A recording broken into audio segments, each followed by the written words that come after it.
근데 이제 문제가 무엇이냐? 바로 이제 포르투갈에서 계속해서 내전을 해서 왕이 없는 상황에서도 나폴레옹 부대하고 싸우고 스페인하고도 싸우고 뭐하고, 중요한 거는 이제 피레네 산맥 이제 전투에서는 드디어 오랫동안 프랑스는 스페인 쪽에 영향력을 많이 미쳤는데, 그때 마지막 전투를 해서 프랑스가 이제 패배하면서 이 이베라 반도를 포기합니다. 아, 이베라 반도는 더 이상 안 가. 그러면서 역사적으로 이제 드디어 이제 그 이베리아, 이제 스페인과 포르투갈 이제 이쪽 집안에서 이제 살아나게 되는데, 끝나고 나니까 특히 이제 포르투갈에서도 그렇죠. 야, 우리 국왕을 우리 버리고 갔는데 거기다 충성 왜 하고, 야, 또 안 돌아와? 그럼 우리가 따로 놀자. 뭐 이런 식으로 조짐이 이제 일어납니다. 최후 통첩을 자꾸 날리죠. 국왕이 안 돌아온다면은 다른 사람은 국왕을 세우고 아니면 공화정으로 가고, 뭐 여러 가지 조짐이 있다 보니까 힘이 없었습니다. 그 당시에 이제 브라질에 있던 국왕은.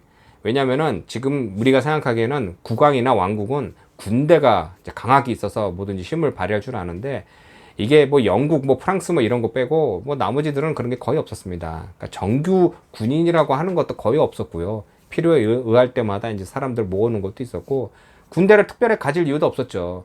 알았다 하고 이제 돌아가면서 이제 아들을 두고 갑니다. 그게 바로 이제 동 페드로 1세가 되는 겁니다. 동 페드로 1세도 나름 열심히 잘 해보려고 하는데, 벌써 이제 브라질에서도 이제 여러 가지 이제 말들이 나온 게, 따로 살자, 독립하자, 공화정으로 가자, 왕정으로 가자, 뭐 의원 내각제로 가자 등 뭐 말이 많았습니다. 아버지는 야, 나는 어쩔 수 없이 이제 포르투갈을 가니까 너는 이제 브라질 나라를 지켜라, 이렇게 하는 건 좋은데, 그러다 보니 자기는 나도 그냥 아버지 따라 그냥 포르투갈 가고 싶은데 내가 여기 왜 남아서 나는 가기 싫다는데, 아니 왕국이라고 도 여기 남아지는 이제 왕세자도, 그 당시 이제 포르투갈 왕세자도 위협감을 느끼죠. 이거 잘못했다고 뭐 나뿐만 아니고 식구도 다 그냥, 왜냐면 프랑스 혁명 때 식구 또 루이 16세 목이 댕강되는 걸 다 봤지 않습니까? 그러니까 이게 자칫하간 뭐 큰일 나겠다 해서 뭐 여러 가지 하다가 나중엔 의회가 물어봤죠. 아니 지금 왕세자님 여기 브라질 계속 있으면서 우리 뭐 있을 겁니까? 아니면 포르투갈 갈 겁니까? 라고 안팎감 누르니까, 원래는 다른 말 하려고 했는데 분위기가 안 좋으니까 여기 있고, 그러니까 나 여기 있겠다, 브라질 그냥 남겠다 라니까 국민들 밖에 나와서 우리 저 포르투갈 안 간답니다. 그러니까 왜냐면은 왕세자까지 포르투갈로 돌아가게 되면 브라질은 지위를 다시 식민지로 전락하는 겁니다. 그러니까 왕이 갔다 왔다 뭐 의회를 이런 게 중요한 게 아니라 식민지로 다시 전락하게 되면은 제한적이게 되는 거죠. 그러니까 모든 자기들이 가지고 있는 부회라든가 아니면 뭐 의회라든가 아니면 정치적인 세력뿐만 아니라 모든 것은 제한적이기 때문에 자기들 가졌던 권리나 의무나 이런 것들 다 놓칠 수 있기 때문에 굉장히 이제 민감한 사항이었죠. 포르투갈 왕세자는 그래도 아버지의 나라와 포르투갈과 이게 뭐 특별하게 따로 살 의향은 없었습니다. 그냥 여기서 잘 살면 되지, 내가 왜 그 뭐 선언해서 뭐 이 브라질이란 나라를 따로 만들어, 내가 포르투갈 나는 분명히 갈 거야, 난 저 아버지가 가진 저 왕관 자리를 내가 다시 받을 거야 라는 생각 투철했습니다. 그러는 와중에 여러 지역에서 반란 조짐이 일어났습니다. 또 땅도 크고 또 정규군도 없다 보니까 어느 짓에 반란군이 일어나면은 그거 가서 뭐 우리 생각에는 뭐 군대 끌고 가서 다 휩쓸고 올 텐데 그럴 만한 힘도 없었죠. 그러니까 할 수 있는 건 뭐냐면은 이제 자기가 가진 카리스마를 이런 걸 이용을 해서, 그 당시에 신분사회였기 때문에 왕은 함부로 죽일 수도 없었고 만질 수도 없던 거죠. 그러다 보니 자기가 직접 지방을 돌아다니면서 야, 너희들 말 잘 들어 뭐 이런 한마디만 해도 그쪽에서 충성 하던 시절이었는데, 그 당시에 이제 상파울루에서 이제 그런 반란 조짐이 일어나니까 리우데자네이루에서 말을 타고 옵니다. 쭉 타고 오면서 여러 지역을 이제 돌아다니게 되는데, 이 동페드로 1세도 또 재밌는 게 유럽 생활도 해봤지만 호탕한 성격에 이렇게 권위적이지가 않았다고 합니다. 그러니까 이제 돌아오다가 한 농장에서는, 그러니까 어느 지역에서 이제 지나가다가 그 농장에 도착하기로 했는데, 이 왕세자가 야, 우리 달리기 해볼까? 누가 먼저 도착하는지 하더니 호위병 이거 먹고 나 두 분이 혼자 막 달린 겁니다. 열심히 달리다가 농장에 도착해서 딱 들어갔는데, 그 농장에서 일하는 사람들은 왕세자 일행이 온다고 했는데 막 준비를 하고 있었는데, 그냥 어떤 사람이 쑥 타고 오더니 좀 배고픈데 뭐 먹을 거 좀 줄 수 있어. 그러니까 이 사람 누구야? 이거 좀 있으면 국왕 이제 왕세자가 온다고 하는데, 그래도 손님이니까 내보낼 수 없으니까 저 상에서 저기서 먹어요. 저기 연회장 저 뭐 맛있게 저거 해놓은 거는 우리 저 왕세자님 오면 먹을 거니까 라고 하니까 허탕하게 됐습니다, 난 아무거나 줘도 상관없습니다 해서 열심히 먹고 있더니 호위병들하고 오더니 찾더니 아, 저희가 우리 이제 왕세자라고 하니까, 아, 됐다고. 나 그런 거 필요 없다고. 뭐 이렇게 호탕했다고 합니다. 또 하나는 이제 어느 지방을 가는데 물에 잠깐 빠지면서 옷이 젖자 나오자마자 바로 앞에 있던 사람한테 옷 벗어. 나하고 바꿔 입어. 왜 나는 못 젖으면 안 되니까. 그래가지고 또 바꿔 입고 가기도 하고.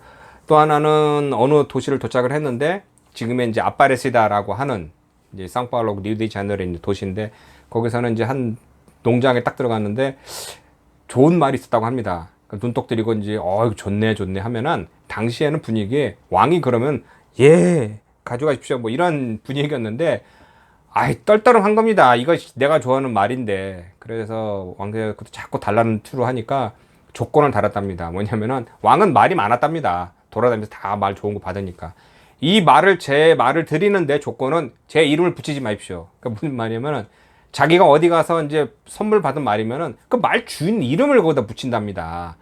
근데 그게 보면은 뭐 명예라고 누구 생각할 수도 있지만은 말 주인 입장에서는 야, 나를 타는 거 아니야? 뭐 이렇게 기분 나쁜데 그러니까 호탕하게 웃으면서 아예 알았어. 이건 뭐 내가 너 이름 안 지을게. 다른 이름을 부를게. 라고 해서 타고 갔기도 합니다. 어찌됐건 그런 식으로 해서 상파울로까지 와서 이 반란자라고 하는 사람들 만나서 야 그냥 왜 그래 내가 뭐 잘못한 게 있어 그냥 서로 호탕하게 살자 충성 됐지 알았어 뭐 하는 와중에 바로 이제 그 산토스 여기서 60km 떨어진 산맥을 내려가 일설에 의하면 그곳에 뭐 애인이 있었다고 합니다. 애인과 만나서 놀다가 이제 올라오는데 그런 와중에 이제 리우데자네이루에서는 수도였던 리우데자네이루는 이제 어떤 문제가 있었느냐 이게 참 중요합니다. 혹시 프리메이슨이라고 아십니까? 이게 뭐 일루미나티에서 뭐 나온 뭐 무슨 조직이다 하는데 브라질에서는 프리메이슨이 있고요. 지역마다 있고 또 지방에 가면은 프리메이슨의 그 문양이 있습니다. 그것을 딱 이제 그 바로 이제 도시 입구에 이제 걸어두기도 하는데 제가 아는 어느 나라는 프리메이슨 자체가 아예 금지된 곳도 많고 뭐 많습니다. 프리메이슨이라는 이제 단체의 이제 가장 큰 중요한 거면 그러니까 이성적인 생활과 사람은 평등하다 뭐 이런 것을 몇 가지 가치가 있다고 합니다. 누구는 뭐 사탄을 숭배한다, 뭐 여러 가지 뭐 세상을 뭐 통일하여 뭐 한다 뭐 이런 거 있는데 그런 건 뭐 음모론은 일단 접어두고요. 그들의 활약 중에 가장 큰 것 중에 하나가 바로 이제 미국의 이제 독립과 연계됐다고 합니다. 그러니까 자기네들이 점조직적으로 그런 세력들 있으니까 모아서 이제 새로운 신대륙의 새로운 나라를 만들어서 유럽은 저기는 뭐 물들었어. 왕들이라는 것들이 나타나가지고 그냥 뭐 몇 명한테만 부가 축적됐는데 그게 아니라 신대륙에서는 새로운 세상을 건설해서 모두가 평등한 세상을 만들자라고 해서 이제 미국의 독립을 도와줬고요. 그 중에 하나가 이제 워싱턴부터 시작해서 뭐 여러 명들이 이제 그쪽 프리메이슨 출신이다 뭐 이런 게 있고요. 근데 그쪽에서 무슨 사건에 연관되면서 프리메이슨이 다 추방돼서 이제 없어졌다고 하는데 그들이 이제 도착한 중에 하나가 이제 이 남미를 공략했다고 합니다. 그래서 그 중에 이 브라질에서도 프리메이슨이 이제 두 가지 조직이 있는데 리우데자네이루와 상파울루의 조직이 야 우리 뭐 따로 살자 할까 이게 부르주아라고 해야 될까요? 신혁명이라고 해야 될까요? 이제 그들은 이제 지식도 있고 또 이런 뭐 상업으로 인해서 이제 돈도 벌고 했는데 단순히 출신 성분이 뭐 귀족이 아니라는 것과 또 귀족들이 몇 명 이제 쥐고 있는 것 상황에서 이제 타개하자 그러니까 이것을 평등하게 만들자라는 식의 이제 운동이었다고 합니다. 어찌됐건 이제 이 양쪽 그 지역이 그런 목적은 똑같은데 방식은 약간 다른 게 뭐 공화정으로 처음부터 가자 그게 아니라 왕정제로 가자 뭐 크게 구분하자면은 굳이 구분하자면 이런 식이었는데 그들이 압력이 계속했던 겁니다. 그리고 동페드로 1세의 아내는 이제 합스부르크가 출신의 이제 공주였는데 그러다 보니 자기네들도 유럽에 이제 문물을 받고 또 이제 영향을 받고 하면서 아무래도 이제 브라질은 이제 따로 살아야겠다라는 이제 이런 여러 가지가 이제 설이 올라오게 됩니다. 근데 당시 이제 브라질을 하면 주세 보니파수 디 안드라데 실바라고 하는 유명한 이제 정치인이 자기 동생을 이제 포르투갈에 보내서 오래전부터 준비한 게 뭐냐면은 따로 독립학을 하겠습니다. 근데 사실 처음부터 독립을 원한 게 아니라 여기 나라를 만들어서 포르투갈과 같은 동등한 입장을 가자 뭐 이런 거였는데 그게 왜냐면은 원래부터 식민지 시대부터 이제 당한 게 많으니까 빼앗길 게 많으니까 뭐 그러죠 동등한 입장이라든가 아니면 뭐 따로 살든지 뭐 이렇게 하자. 서로 따로 산다고 해도 서로 따로 살 수가 없는 거죠. 피와 뭐 이런 거로 다 섞였기 때문에 뭐 교류를 하자 뭐 이런 식이었는데 포르투갈에서는 이제 강경하게 싫다 뭐 그런 말이 있었죠. 그러니까 주세 보니파수 디 안드라데 실바의 동생들이 아무래도 포르투갈이 받아들일 것 같지 않고 이제 우리를 노예로 삼든가 우리를 죽이든가 할 것 같다. 뭐 이런 식으로 막 압력이 들어오고 또 브라질은 브라질대로 우리 따로 삽시다 막 이렇게 하니까 이 동페드로 1세가 이제 위협감뿐만 아니라 이게 진짜 뭐 어떻게 할 수가 없는 겁니다. 그런 와중에 그 산토스라는 해안도시를 갔다가 올라오는 와중에 지금의 이제 바로 이제 산맥을 넘어서 이제 드디어 이제 산에 꼭 오면은 상파로 친내로 들어오기 전에 마지막 언덕이 이제 이삐랑가라는 지역이 있습니다.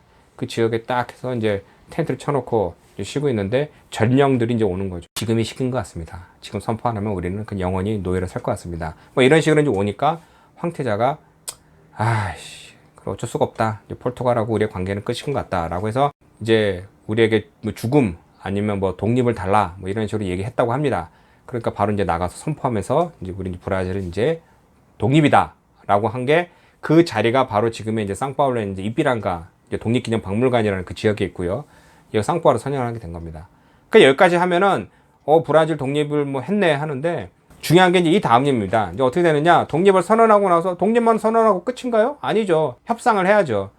그리고 이제 전국적으로 이제 산발적으로 북쪽 지방에서는 아니 왜 우리가 포르투갈하고 끊어줘야 돼? 라고 해서 몇 번의 이제 반란이 있었습니다. 그러니까 전투가 있었죠. 그러니까 이제 군대를 보내서 야 그러면 안 돼. 우리 뭐 어쩔 수 없이 뭐 해야 돼. 뭐 이렇게 하는데 그걸 다 몇 년간 이제 정리하고 이제 브라질은 이제 따로 독립을 하게 되는데 그 중에 이제 아버지하고는 이제 아들하고 이제 협약을 어떻게 했냐면은 포르투갈이 브라질에 있으면서 지었던 모든 채무가 있습니다. 그러니까 그 중에 하나가 이제 영국이죠. 영국에 물자를 대주고 뭐 해주고 판 거.